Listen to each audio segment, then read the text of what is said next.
ప్రాణ సమానులైన పార్టీ కార్యకర్తలందరికీ కూడా హృదయపూర్వకంగా నమస్కారాలు. మిత్రులారా, ఆనాడు ఇక్కడే దళిత గిరిజన దండోరా కార్యక్రమాన్ని తీసుకున్నప్పుడు పెద్దలు ప్రేమ్ సాగర్ రావు గారు బాధ్యతను తీసుకొని ఆనాడు ప్రభుత్వం నిర్బంధాలు కొనసాగిస్తుంటే, అడ్డంకులు సృష్టిస్తుంటే, ఏది ఏమైనా నలుమూలల నుంచి అడవి బిడ్డలు ఆదివాసీలు ఇంద్రవల్లికి కదం దొక్కి ఆనాడు వేలాది మంది వచ్చి దళిత గిరిజన దండోరాను ఆశీర్వదించి ఆగస్టు 9, 2021 నాడు కల్వకుంట్ల చంద్రశేఖరరావు మీద సమర శంఖం పూరించి ఈ తెలంగాణ గడ్డ మీద చంద్రశేఖరరావు కుటుంబాన్ని బొందబెడతామని చెప్పి ఆ అమరవీరుల స్తూపం సాక్షిగా ప్రతినబూని ఆ కార్యక్రమాన్ని డిసెంబర్ 3 నాడు పూర్తి చేసిండ్రు. మీకందరికీ మనస్ఫూర్తిగా ధన్యవాదాలు. మిత్రులారా, ఇక్కడ మట్టికి గొప్పతనం ఉన్నది, ఇక్కడి గాలిలో పౌరుషం ఉన్నది, ఇక్కడ తినే తిండిలో ఏసే అడుగులో పోరాట పటిమ ఉన్నది. ఈ గడ్డ మీద మీ బిడ్డ కొమరం భీం జల్ జంగల్ జమీన్ అని చెప్పి ఆనాడు రాజ్యాలకు వ్యతిరేకంగా, అదే విధంగా రామ్జీ గోండు ఈ ప్రాంత గోండు బిడ్డ బ్రిటిషర్స్ కు వ్యతిరేకంగా, రజాకర్లకు వ్యతిరేకంగా కొమరం భీం ఆనాడు పౌరుషంతో పోరాడిను.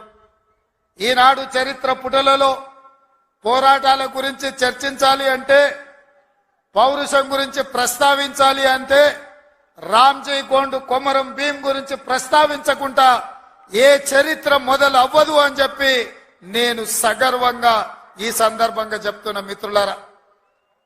అలాంటి పోరాట స్ఫూర్తిని తీసుకొని కేస్లాపూర్ గుడిలో దర్శనం చేసుకొని నాగోబా ఆశీర్వాదం తీసుకొని తప్పకుండా ఈ గడ్డ మీద ఇందిరమ్మ రాజ్యం తీసుకొచ్చి దళితులకు, గిరిజనులకు, ఆదివాసీలకు, బలహీన వర్గాలకు, మైనారిటీలకు వాళ్ళు మెచ్చే ప్రభుత్వం, వాళ్లను ఆర్థికంగా సంక్షేమ రంగంలో అభివృద్ధి ప్రాంతం వైపు నడిపించే ప్రభుత్వాన్ని ఏర్పాటు చేస్తామని చెప్పినాం. ఇవాళ ప్రభుత్వం ఏర్పడ్డది. ఆ ప్రభుత్వం ఏర్పడ్డది కాబట్టే మా ప్రభుత్వం మొట్టమొదటి అభివృద్ధి కార్యక్రమం ఆనాడు మాట ఇచ్చినాం. ఇదే ఇంద్రవెల్లి అమరవీరుల స్తూపం సాక్షిగా అభివృద్ధి కార్యక్రమాలను తీసుకొని ముందుకు వెళ్తాం. ఆదిలాబాదును దత్తత తీసుకుంటాం. తప్పకుండా ఈ ప్రాంతాన్ని, తప్పకుండా ఆదిలాబాదు ప్రాంతాన్ని, ఈ అడవ బిడ్డల ప్రాంతాన్ని, ఈ అమాయకుల ప్రాంతాన్ని, ఈ ఆదివాసీల ప్రాంతాన్ని అభివృద్ధి పదం వైపు నడిపించే బాధ్యత ఇందిరమ్మ రాజ్యం తీసుకుంటదని ఆనాడు ప్రతిజ్ఞ చేసినాం. ఈనాడు అభివృద్ధి కార్యక్రమాలలో భాగంగా గూడాలకు రోడ్లు, గూడాలకు తాగడానికి నీళ్లు, నాగోబా గుడి అభివృద్ధి కోసం, అదే విధంగా ట్రైకార్ నేతృత్వంలో ఈ విద్యార్థుల చదువుల కోసం ఈ ప్రాంతంలో మనము అభివృద్ధి కార్యక్రమాలను ప్రారంభించినాం. మిత్రులారా, ఆయల్ల నేను చెప్పిన ఇంద్రవెల్లి పర్యటన ఉందన్నప్పుడు కాంగ్రెస్ పార్టీ వాళ్ళే 1981లో ఈ ఆదివాసీ బిడ్డలను పొట్టన పెట్టుకున్నారు. ఏ ముఖం పెట్టుకొని కాంగ్రెస్ నాయకులు ఇంద్రవెల్లి దర్శించుకుంటారని కొంతమంది సన్నాసులు ప్రశ్నించారు. ఆనాడు నేను ఇదే గడ్డ మీద నుంచి క్షమాపణ చెప్పిన. ఉమ్మడి రాష్ట్రంలో సమైక్య పాలనలో సీమాంధ్ర పాలకులు తెలంగాణ బిడ్డలను, ఆదివాసీ బిడ్డలను, అడవి బిడ్డలను తుపాకీ తూటాలతో నేలకు వరుగుతుంటే, వాళ్ళ రక్తం చిందుతుంటే నిస్సహాయులమై సమైక్య పాలనలో చేతులు కట్టుకొని కూర్చున్నారు కొందరు. అది జరిగింది తప్పు. తప్పు జరిగినందుకు మన్నించండి. మా ఇందిరమ్మ రాజ్యంలో ఆదివాసీ బిడ్డలను ఆదుకుంటాం. తప్పకుండా కుటుంబాలను హక్కున చేర్చుకుంటాం. గుండెల్లో పెట్టి చూసుకుంటామని ఆ ఎల్ల మాటిచ్చినాం. ఇయాల ఆనాడు అమరులైన కుటుంబాలకు ఇందిరమ్మ ఇండ్ల పట్టాలే కాదు, ఇండ్లు కట్టుకోవడానికి 5 లక్షల రూపాయల కుటుంబాలకు ఇచ్చి ఇవాళ నాడు అమరులైన కుటుంబాలను ఇవాళ ఆదుకునే కార్యక్రమం చేపట్టిన మిత్రులారా, చరిత్రలో జరిగిన తప్పిదాలను, సమైక్య రాష్ట్రంలో ఉమ్మడి పాలనలో జరిగిన దుష్టాంతాలను సరిదిద్దడానికి శ్రీమతి సోనియా గాంధీ గారు తెలంగాణ రాష్ట్రం ఇచ్చిండ్రు. ఆ ఇచ్చిన తెలంగాణ రాష్ట్రంలో ఈనాడు ఇందిరమ్మ ప్రభుత్వాన్ని మీరు తెచ్చుకున్నారు. నేను అడుగుతున్నా ఈరోజు ఈ వేదిక మీద నుంచి కల్వకుంట్ల చంద్రశేఖరరావును సూటిగా, 10 సంవత్సరాలు తెలంగాణ రాష్ట్రంలో నీ ప్రభుత్వం ఉన్నది కదా, ఏనాడైనా ఈ ఆదిలాబాద్ గురించి, అడవి బిడ్డల గురించి, ఈ ఆదివాసీల గురించి, ఆనాడు ఇంద్రవల్లిలో నేల కొరిగిన ఈ అడవి బిడ్డల గురించి ఒక్కరోజైనా ఆలోచన చేసినవా? ఈ కుటుంబాలను ఆదుకోవాలి, ఈ కుటుంబాల ఆత్మ గౌరవం నిలబెట్టాలి అని ఏ రోజైనా నీ మంత్రివర్గంలో చర్చించడమా అని నేను అడుగుతున్నా. ఇవాళ నువ్వు, నీ కుటుంబము, నీ కొడుకు, నీ బిడ్డ, నీ అల్లుడు, నీ సుట్టపల్ల కోసమే తెలంగాణ రాష్ట్రం వచ్చిందా?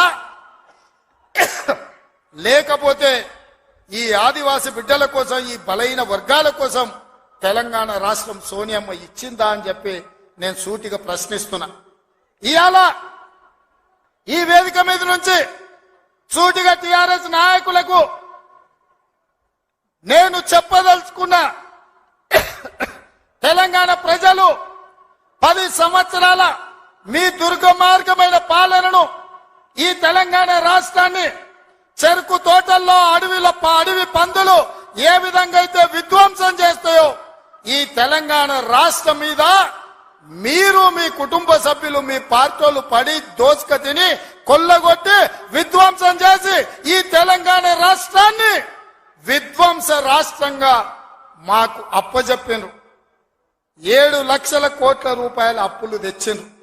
మరి 7 లక్షల కోట్ల రూపాయల అప్పులు తెచ్చిన మీరు ఆనాడు మేము కట్టిన కడెం ప్రాజెక్టు కూలిపోతుంటే మరమ్మతులు చేసిండ్రా? ఈ ప్రాంతంలో సదర్మాటు ప్రాజెక్టు కట్టాలి అని అంటే సదర్మాటుకి ఏమన్నా నిధులు ఇచ్చిండ్రా? ఈ ప్రాంతంలో అడవి బిడ్డలుండే గూడాలకు రోడ్లైనా వేసిండ్రా? ఈ అడవి బిడ్డలకు మిషన్ భగీరథ పేరు మీద 40,000 కోట్ల రూపాయలు దోసుక తిన్నారు.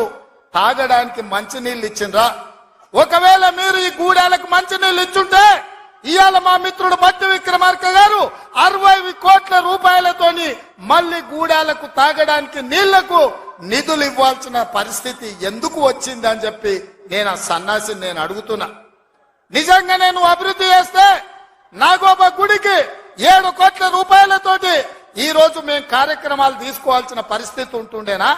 ఇవాళ గూడాలకు, రోడ్లు లేని ప్రాంతాలకు 27-28 కోట్ల రూపాయలతోటి ఇవాళ రోడ్లు వేసే అవకాశం మాకు వస్తుండేనా? ఇవాళ ట్రైకార్ ద్వారా చదువుకునే పిల్లలకు తరగతి గదులు లేకపోతే 10 కోట్ల రూపాయలతోటి ఇవాళ తరగతి గదులు, ఆదివాసి బిడ్డలు చదువుకోవాలి, ఐఏఎస్లు, ఐపీఎస్లు కావాలి, ఈ రాష్ట్రాన్ని, దేశాన్ని ఏలాలి అని చెప్పి ఇవాళ 10 కోట్ల రూపాయలతోటి తరగతి గదులు మేము నిర్మించినాం తప్ప నిర్మించడానికి నిధులు ఇచ్చినాం. ఒక్క రోజైనా ఈ బిడ్డల కోసం నువ్వు సమీక్ష చేసినావా అని నేను అడుగుతున్నా. ఎంతసేపు నీ బిడ్డలు, ఎంతసేపు నీ దోపిడి, ఎంతసేపు నీ ఫామ్ హౌజులు కట్టుకోవాలన్న ఆలోచన తప్ప నీ కొడుకుకో బిడ్డకో ఉద్యోగాలు ఇవ్వాలి, పదవులు ఇవ్వాలి, ప్రజలు బండకేసి కొడితే మళ్ళీ శాసన మండలి సభ్యత్వం నీ బిడ్డకు కవితకిచ్చినవు తప్ప తెలంగాణ ఆడబిడ్డలకు, చదువుకున్న పిల్లలకు ఉద్యోగాలు ఇచ్చినవా అని నేను అడుగుతున్నా. నువ్వు ఉద్యోగాలు ఇవ్వక 10 సంవత్సరాలు స్టాఫ్ నర్సులు నియమించక నువ్వు నిర్లక్ష్యం చేసిన కాబట్టే మొన్న మా దామోదర్ రాజ్ నరసింహ గారు వైద్య ఆరోగ్య శాఖ ద్వారా ఎల్బీ స్టేడియంలో 7,000 మంది ఆడబిడ్డలకు స్టాఫ్ నర్సు ఉద్యోగాలు మేమొచ్చి ఉద్యోగాలు ఇచ్చినాం. నీ బిడ్డ నిజామాబాద్ ఎంపీల బండకేసి కొడితే తండ్రిగా నీకు దుఃఖం పొంగుకొచ్చింది. నీ బిడ్డకెంబడే శాసన మండలిలో మళ్ళీ పదవి ఇచ్చినవు గాని గా ఆడబిడ్డలకు స్టాఫ్ నర్సు ఉద్యోగాలు ఇచ్చినవా? గది నీ నీతి, నీ జాతి. మరి మేము 7,000 ఉద్యోగాలు స్టాఫ్ నర్సులు ఇచ్చినాం. ఇవాళ నీ అల్లుని, నీ కొడుకుని మంత్రిని చేసుకున్నాం. కానిస్టేబుల్ ఉద్యోగాలు 15,000 ఉద్యోగాలు భర్తీ చేయక ఆకాశంలో వేలాడుతున్నట్టు త్రిశంకు స్వర్గంలో ఆ నిరుద్యోగ యువకులు ఉంటే కోర్టులో కేసు ఉంటే నువ్వేమైనా పరిష్కరించినావా అని నేను అడుగుతున్నా. అందుకే మేము వచ్చిన ఎంబడే హోంశాఖ నా దగ్గరనే ఉంది. డీజీపీని ఇతర అధికారులను పిలిచి సమీక్షించి వేలాది మంది నిరుద్యోగ యువకులు ఈ రోజు నిరుద్యోగులుగా అమీర్పేట్లను లేకపోతే అశోక్ నగర్ చౌరస్తాల్లో దిల్సు నగర్ చౌరస్తాల్లో ఇంటికెళ్లి తల్లిదండ్రులకు మొహం చూయించుకోలేక నిస్సారంగా జీవితం గడుపుతున్నారు. వాళ్లకు ఉద్యోగాలు ఇవ్వాలని కోర్టుల్లో ఉన్న కేసులను ఇవాళ త్వరితగతిన పరిష్కరించాలని ప్రయత్నం చేసినాం. నువ్వు ఎంత అడ్డం పడ్డా, నువ్వు ఎంత గగ్గోలు పెట్టినా, బిల్లా రంగాలు మమ్మల్ని ఎన్ని శాపనార్థాలు పెట్టినా 15 రోజుల్లో 15,000 కానిస్టేబుల్ పోస్టులు భర్తీ చేసే బాధ్యత, 15 రోజుల్లో 15,000 కానిస్టేబుల్ పోస్టులు భర్తీ చేసే బాధ్యత మా మంత్రివర్గం తీసుకుంటుంది. మాది బాధ్యత అని చెప్పి నేను ఈ వేదిక మీద నుంచి మాట ఇస్తున్న మిత్రులారా, ఈరోజు తెలంగాణ సమాజం ఆలోచన చెయ్యండి. ఈ తెలంగాణ రాష్ట్రం ఎవరి చేతిలో భద్రంగా ఉంటుంది? ఈ తెలంగాణ రాష్ట్రం త్యాగాల పునాదుల మీద ఏర్పడ్డ ఈ రాష్ట్రం ఎవరు భద్రంగా కాపలా కాస్తారు? ఎవరు భద్రంగా ఈ రాష్ట్రాన్ని అభివృద్ధి పదం వైపు నడిపిస్తారో మీరు ఆలోచన చెయ్యండి. మేము వచ్చే 60 రోజులు కానే లేదు, 2 నెలలు ఇంకా పూర్తి కాలే. 7 తారీఖు వస్తే 2 నెలలు, 7 తారీఖు ఇంకా 5 రోజులు తక్కువనే ఉంది. అప్పుడే 6 గ్యారెంటీలు అమలు చేయలేదంటాడు సన్నాసుడు. ఆయనతోని శాత కాదు ఎట్లా చేయడంటాడు. పిల్లి శాపనార్థాలకు ఉట్టి దిగుబడుతుందా? వీళ్ళ పొంకనాలు కాకపోతే 10 ఏళ్లలో మీరు ఏనాడైనా పేదవాళ్ళ ఇంటికి 200 యూనిట్ల ఉచిత కరెంట్ ఇవ్వాలన్న ఆలోచన చేసినవా? పేదవాడు ఆత్మగౌరవంతో బ్రతకాలి అంటే ఇందిరమ్మ ఇండ్లు ఇవ్వాలన్న ఆలోచన ఏనాడైనా చేసినవా? ఆరోగ్యశ్రీ పథకాన్ని నిర్వీర్యం చేసినావు. 10 లక్షల రూపాయలు వాళ్ళకి ఇన్సూరెన్స్ ఇవ్వాలన్న ఆలోచన ఏనాడైనా చేసినవా? ఇవాళ అందుకే ఆడబిడ్డల్ని ఆదుకోవడానికి 500 రూపాయలకు సిలిండర్ ఇచ్చి ఆడబిడ్డల్ని ఆదుకోవాలి, కట్టెలపై కష్టాల నుంచి వాళ్ళని కాపాడాలి అని తొందరలోనే మా ఆడబిడ్డల కోసం 500 రూపాయలకి ఇంటింటికి సిలిండర్ ఇచ్చే బాధ్యత మా మంత్రివర్గం తీసుకున్నది. 1,00,000 మంది ఆడబిడ్డలతోనే ప్రియాంక గాంధీ గారిని రప్పించి 1,00,000 మంది ఆడబిడ్డల సమక్షంలో సిలిండర్ 500 రూపాయల కార్యక్రమాన్ని తొందరలోనే మీ ప్రభుత్వం మన ప్రభుత్వం తీసుకోబోతుంది అని చెప్పి మా మిత్రులందరికీ నేను చెప్పదలుచుకున్నా. అదేవిధంగా మిత్రులారా, ఇంటికి ఉచిత కరెంటు 200 యూనిట్ల వరకు ఇస్తామని ఆనాడు చెప్పినాం. పోయిన సంవత్సరం ఎవరెవరు ఎంతెంత వాళ్ళ ఇంటికి కరెంటు వాడినరో ఆ లెక్కలు కట్టి ప్రతి ఇంటికి తెల్ల రేషన్ కార్డు ఉన్న వాళ్లకు 200 యూనిట్ల వరకు తొందరలోనే ఉచిత కరెంటు మీ ఇంటికి ఇచ్చే బాధ్యత, మీ కుటుంబాలను ఆదుకునే బాధ్యత మన ప్రభుత్వం తీసుకుంటుంది, పేదల ప్రభుత్వం తీసుకుంటుంది. ఆ ఎల్లా ప్రగతి భవన్ అనే పేరు మీద పెద్ద గడిని నిర్మించుకొని కష్టాలు చెప్పాలి అని గద్దరన్న పోతే ఎర్రటెండకు మిట్ట మధ్యాహ్నం 3 గంటలు నీ గేటు దగ్గర నించోబెట్టినావు కదా కేసీఆర్. ఈ పాపం ఊరికెపోతుందా అని నేను అడుగుతున్నా. అందుకే కదా పార్టీని మొన్న జరిగిన ఎన్నికలలో బొక్కలు ఇరగొట్టి బోర్ల బొక్కలేసి గుణపాఠం చెప్పిండ్రు. గద్దరన్న ఉసురు తలిగింది కాబట్టి మీ బొక్కలు ఇరిగిన బిడ్డ, అది గుర్తుపెట్టుకోండి అని నేను చెప్పదలుచుకున్నా. అందుకే మిత్రులారా, ఇవాళ ఈ ప్రభుత్వం మీది మనది, ఈ ప్రభుత్వం పేదోళ్ళది. ఈ పేదోళ్ళ ప్రభుత్వంలో ఆదిలాబాదును దత్తత తీసుకుంటాం.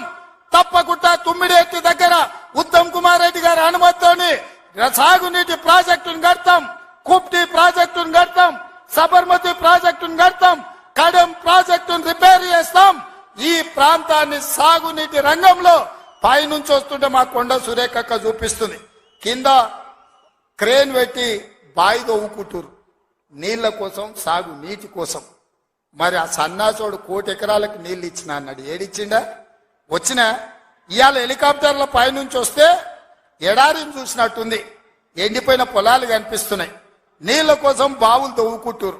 ఇవాళ బాయిదో క్రేను అది చూపించి సురేఖక్క అన్న ఇంకా బాయిల వ్యవసాయమే ఉంది ఇక్కడ నీళ్లు రాలేదని. ఇవాళ వస్తావా కేసీఆర్, నీకు మళ్ళోసారి చూపిస్తా ఈ ప్రాంతాన్ని. ఏనాడా నువ్వు వచ్చినవో రాలేదో నాకు తెలియదు, ఎన్నికలప్పుడు ఓట్లాడుకోనికి వచ్చి ఉంటావు కానీ ఈ ప్రాంతాన్ని చూడడానికి ఎప్పుడన్నా వచ్చినవా? రా, ప్రభుత్వం హెలికాప్టర్ పెడుతుంది, మేము వస్తాం, నీకు చూపిస్తాం. 1 కోటి ఎకరాలకు నీళ్లు ఇస్తా అనే పేరు మీద లక్షల కోట్ల రూపాయల దోపిడీకి పాల్పడ్డావు తప్ప ఈ ఆదిలాబాద్ కు నీళ్లు ఇవ్వలేదు. అందుకే ఈ ప్రాంతాన్ని సస్యశ్యామలం చేయడానికి సాగునీటి ప్రాజెక్టులను కట్టే బాధ్యత మా పార్టీ తీసుకుంటుంది, మా ప్రభుత్వం తీసుకుంటుంది. నిన్న మొన్న మాట్లాడుతున్నారు వాళ్ళు 3 నెలల 6 నెలల కేసీఆర్ మళ్ళీ ముఖ్యమంత్రి అవుతాడు ఈ ప్రభుత్వాన్ని పడగొడతామని. నీ అయ్యా ఎవడ్రా పడగొచ్చేటోడు? పడగొడతారా? ఎవడు కొట్టేది? నేను అడుగుతున్నా, వేలాది మంది మా యువకులు ఇక్కడ ఉన్నారు, మీరందరూ చూసుకుంటే ఊరుకుంటారా? పడగొడితే ఊర్లలోకి రానిస్తారా? ఊర్లలో ఎవడన్నా ఈ ప్రభుత్వాన్ని పడగొట్టాలని ఆలోచన చేస్తే మీ ఊర్లో యాప చెట్టుకు కోదండం వేసి కొట్టండి, లాగుల తొండలు ఇడవండి. ఇది ప్రజలు ఎన్నుకున్న ప్రభుత్వం, ప్రజలు ఆశీర్వదించిన ప్రభుత్వం, ప్రజల కోసం పనిచేస్తున్న ప్రభుత్వం. ఇది ప్రజా ప్రభుత్వం. ఆడ అనుకుంటుండు 1,00,000 కోట్లు పెట్టి కట్టిన కాళేశ్వరం కూలినట్టు ఈ ప్రభుత్వం కూలుతుందని. నీ అయ్యా నువ్వు దోపిడీకి పాల్పడ్డావు కాబట్టి ఆ కాళేశ్వరం గాలి వస్తే కొట్టుకుపోయింది. ఈ ప్రభుత్వం గాలి కాదు కదా, నీ ఖాందాన్ మొత్తం వచ్చినా బోర్ల బొక్కలు పండబెట్టి తొక్కుతాం. ఎవడని ప్రభుత్వం పడుతుందనో 6 నెలలకో 3 నెలలకో కేసీఆర్ ముఖ్యమంత్రి అవుతాడని చెప్పిండంటే మూతి పండ్లు రాలుతాయని నేను చెప్పదలుచుకున్నా. మన చూసిన నిత్యానంద స్వామి అని ఒక ఆయన ఉన్నాడు, తెలుసు కదా మీకు అందరికీ. ఆయన ఇక్కడక్కడైతే లాభం లేదని పోయి ఎన్నో దీవి కొనుక్కొని దానికి రాజు అని ప్రకటించుకున్నాడు. ఇక కేసీఆర్ సంపాదించిన అక్రమ సంపాదన ఉంటే పోయి ఏమన్నా అడవిలో పోయి ఎక్కడన్నా పోయి దీవులలో పోయి దీవి కొనుక్కొని దానికి రాజు అని ప్రకటించుకోవాల్సిందే, లేకపోతే ఆయన ఫామ్ హౌస్కి ఆయన ముఖ్యమంత్రి కావాల్సిందే తప్ప ఈ తెలంగాణ రాష్ట్రానికి మళ్ళీ జన్మలో ముఖ్యమంత్రి కాదు కదా, మంత్రి పదవి కూడా కేసీఆర్కు రాదని నేను చెప్పదలుచుకున్నా. నువ్వు చేసిన పాపాలకు నువ్వు పాపాల భైరవుడివి. ఈ నిరుద్యోగ యువకులను, ఉద్యమకారులను, అమరవీరుల కుటుంబాలను, రైతులను, దళితులను, గిరిజనులను, మైనార్టీలను, మహిళలను నిలువు దోపిడీ చేసి నిలువున ముంచిన నువ్వు, నీకు సిగ్గన్న ఉందా మళ్ళీ పదవి కావాలని అడగడానికి? నీకు కొంచెమైన రోషం ఉన్నదా అని నేను అడుగుతున్నా. ఆయన మాట్లాడుతున్నాడు 6 నుంచి 8 పార్లమెంట్లు వస్తాయి. ఏంటికొస్తే మళ్ళీ 6 8 ఇస్తే మోడీకి అమ్ముకుందామనా? మొదటిసారి 12 ఇస్తే మోడీకే అమ్మినావు, రెండోసారి 9 ఇస్తే తీసుకుపోయి మోడీకే అమ్మినావు. మారు బేరగాలి కాక ఈడ ఎంపీలు కొనాలి, ఈడ ఎంపీలు గెలవాలి, ఢిల్లీకి వెళ్ళి మోడీకి అమ్ముకోవాలి. దీనికోసమేనా నీకేసేది? నేను ఇవాళ సూటిగా కేసీఆర్ని అడుగుతున్నా. ఈ దేశంలో ఉన్నాయి 2, ఒకటి ఎన్డీఏ కూటమి, రెండోది ఇండియా కూటమి. ఎన్డీఏ కూటమికి మోడీ ఉన్నాడు, ఇండియా కూటమికి మేమున్నాం. మా దాంట్లోకి రానీయము, మా నీడ కూడా తాకనీయం. ఆ ఇంటి మీద పిట్ట ఈ ఇంటి మీద కాలిస్తే కాల్చి అవతలేస్తాం. నువ్వు ఎట్లకెళ్ళి అవుతావా? మరి నేను అడుగుతున్నా, ఎట్లకెళ్ళి అవుతావు? 1, 2 ఏదైనా గెలిస్తే ఢిల్లీలో తాకట్టు పెట్టి మోడీ దగ్గర గులాంగిరి చేయిస్తాడు ఆయన. అందుకే మిత్రులారా ఆలోచన చేయండి. ఇవాళ ఈ రాష్ట్రంలో, ఈ దేశంలో పేద ప్రజల ప్రభుత్వం ఏర్పడాలి అంటే 10 ఏళ్లు ప్రధానమంత్రిగా ఉన్న నరేంద్ర మోడీ ప్రతి పేదవాడి ఖాతాలో 15 లక్షల రూపాయలు వేస్తా అన్నాడు. ప్రతి పేదవాడికి ఇల్లు కట్టిస్తా అన్నాడు. ప్రతి సంవత్సరం 2 కోట్ల ఉద్యోగాలు ఇస్తా అన్నాడు. రైతుల ఆదాయం 2 చేస్తా అన్నాడు. ఎవరి ఖాతాలన్న మోడీ 15 లక్షలు వేసిండా? మిత్రులారా వేసిండా? మీకేమన్నా ఇల్లు కట్టించిండా? మీకు ఉద్యోగాలు ఇచ్చిండా? మన ప్రాంతానికి ఎప్పుడన్నా వచ్చిండా? పోనీ మీ ప్రాంతంలో ఆదివాసీ బిడ్డ స్వయం బాబురావుని ఎంపీ గెలిపించిండు, మంత్రి పదవిని ఇచ్చిండా? మరి ఏమి ఇయ్యనప్పుడు ఈ ప్రాంతంలో మోడీకి ఓటెందుకు వేయాలని నేను అడుగుతున్నా. మీరు ఆలోచన చేయండి. ఇవాళ మతం పేరు మీద ఒకడు, మద్యం పేరు మీద ఇంకొకడు రేపు ఎన్నికల్లో ఓట్లు అడగడానికి వస్తారు.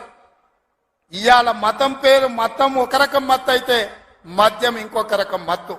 మోడీ కేడీ ఇద్దరు ఒక్కటయ్యి కాంగ్రెస్ ను అడ్డుకోవాలని చూస్తున్నారు. అందుకే మిత్రులారా, ఆదిలాబాద్ దత్తత తీసుకునే బాధ్యత మాది, మా ప్రభుత్వంది. మీకు యూనివర్సిటీ ఇచ్చే బాధ్యత మాది, మా ప్రభుత్వంది. మీకు తప్పకుండా తుమ్మిడేట్టు ప్రాజెక్టును కట్టే బాధ్యత మాది, మా ప్రభుత్వంది. తప్పకుండా సదర్మాట్ పూర్తి చేసే బాధ్యత మాది, మా ప్రభుత్వాన్ని. కుప్తి ప్రాజెక్టును పూర్తి చేసే బాధ్యత మాది, మా ప్రభుత్వాన్ని. కడెం ప్రాజెక్టును మరమ్మతులు చేసే బాధ్యత మాది, మా ప్రభుత్వాన్ని. తండాలలో, గూడాలలో, మారుమూల పల్లెల్లో ప్రతి తండాకు గూడానికి రోడ్లేసే బాధ్యత మాది. తాగునీళ్ళు ఇచ్చే బాధ్యత మాది. పేదోళ్ళ పిల్లలకు చదువుకోవడానికి పాఠశాలలు ఏర్పాటు చేసే బాధ్యత మాది. ఈ రాష్ట్రంలో 2 లక్షల ఉద్యోగాలు నింపే బాధ్యత మాది. 2,07,000 నింపినాం. ఇంకా 1,93,000 ఉద్యోగాలల్లా 15 రోజుల్లో 15,000 కానిస్టేబుల్ ఉద్యోగాలు నింపుతాం. ఇవన్నీ చేసే బాధ్యత మాది. అందుకే మిత్రులారా, ఏ ఆదిలాబాద్, ఏ ఇంద్రవెల్లి సాక్షిగా ఆగస్టు 9, 2021 నాడు దళిత గిరిజన దండోర పేరు మీద ఎన్నికల సమర శంఖాన్ని పూరించినమో, మీ ఆశీర్వాదం తీసుకొని గుండెల నిండా మీరు ఇచ్చిన ధైర్యాన్ని నింపుకొని తెలంగాణ మూలల నేను మా మిత్రులందరూ కలిసి సమన్వయం చేసుకొని ఇవాళ ఇందిరమ్మ రాజ్యం తెచ్చినాం. అదే విధంగా ఇవాళ మళ్ళీ రాబోయే లోక్సభ ఎన్నికల్లో ఈ దేశానికి రాహుల్ గాంధీ గారు ప్రధానమంత్రిగా చెయ్యాలి అంటే కన్యాకుమారి నుంచి కశ్మీర్ వరకు 150 రోజులు 4,000 కిలోమీటర్లు మండు టెండల్లో, మంచు కొండల్లో నిర్విరామంగా పాదయాత్ర చేసిండు. ఇవాళ మణిపూర్ నుంచి మహారాష్ట్ర వరకు యాత్ర చేస్తున్నాడు. అలాంటి త్యాగం చేసే నాయకుడు, వాళ్ళ నాయనమ్మ ఈ దేశం కోసం ప్రాణం ఇచ్చింది, వాళ్ళ నాయన ఈ దేశం కోసం ప్రాణాలు ఇచ్చాడు, వాళ్ళ అమ్మ ఈ దేశం కోసం పదవి త్యాగం చేసింది. అలాంటి గొప్ప నాయకుడు ఇందిరమ్మ మనవడు ఈ దేశానికి ప్రధానమంత్రి కావాలి. రాహుల్ గాంధీ ప్రధానమంత్రి కావాలి అంటే ఆదిలాబాదు గడ్డ మీద కాంగ్రెస్ జెండా ఎగరాలి. మీరందరు సిద్ధం కదా? ఆదిలాబాద్ లో ఎంపీ గెలిపిస్తారు కదా? మీరందరు సిద్ధమేనా? మీరందరు సిద్ధమేనా? మీరందరు సిద్ధమేనా? మీరందరు సిద్ధమేనా? జై కాంగ్రెస్. ఫామ్ హౌస్లు ఉన్న కేసీఆర్ గుండెలు ఎదరాలి మిత్రులారా. జై కాంగ్రెస్, జై జై కాంగ్రెస్, జై సోనియమ్మ, జై జై సోనియమ్మ. ధన్యవాదాలు మిత్రులారా.